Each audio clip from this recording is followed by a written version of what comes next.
جی السلام علیکم سیالکوٹ اپڈیٹ کے ناظرین، آپ کا بہت شکریہ، آپ پذیرائی کرتے ہیں۔ تو آج میرا ٹاپک ہے اسٹیٹ بینک آف پاکستان کے حوالے سے کہ اس وقت جو کرنٹ اکاؤنٹ حصارہ جو بڑھ کر 1.43 بلین ڈالر تک پہنچ گیا، یہ اسٹیٹ بینک آف پاکستان کی رپورٹ میں بتایا گیا ہے۔ اس پہ میں بات کرتا ہوں، تو آپ سے ریکویسٹ ہے کہ میرے سیالکوٹ اپڈیٹ چینل کو سبسکرائب کریں، بیل آئیکن پہ جا کے اس کو دبائیں تاکہ آپ کو میری ہر قسم کی لیٹسٹ ویڈیو جو ہے نا بر وقت آپ کو مل سکے۔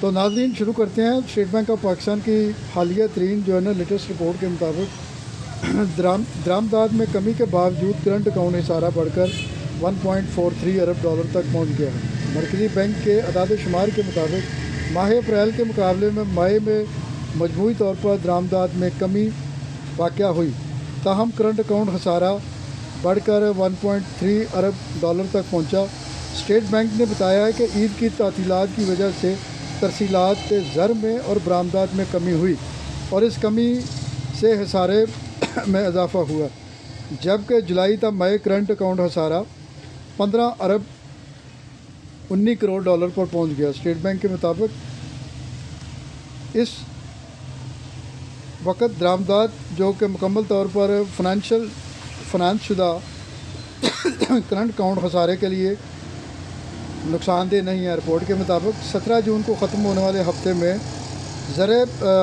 زر مبادلہ کے مجموعی ذخائر 14 ارب 21 کروڑ ڈالر پر آگے ہیں۔ اسٹیٹ بینک آف پاکستان کے مطابق اسٹیٹ بینک آف پاکستان کے پاس اس وقت موجودہ ذخائر 74 کروڑ 76 لاکھ ڈالر کم ہو کر 8.23 ارب ڈالر رہ گئے ہیں، جبکہ کمرشل بینکوں کے ذخائر 1.5 کروڑ ڈالر اضافے سے 5.97 ارب ڈالر ہو گئے ہیں۔ تو یہ جناب لیٹسٹ ترین جو ہے نا وہ اسٹیٹ بینک آف پاکستان کی رپورٹ تھی جو انہوں نے پبلش کی ہے۔ تو میں اپنے ناظرین کے لیے اس رپورٹ کو لے کر حاضر ہوا ہوں۔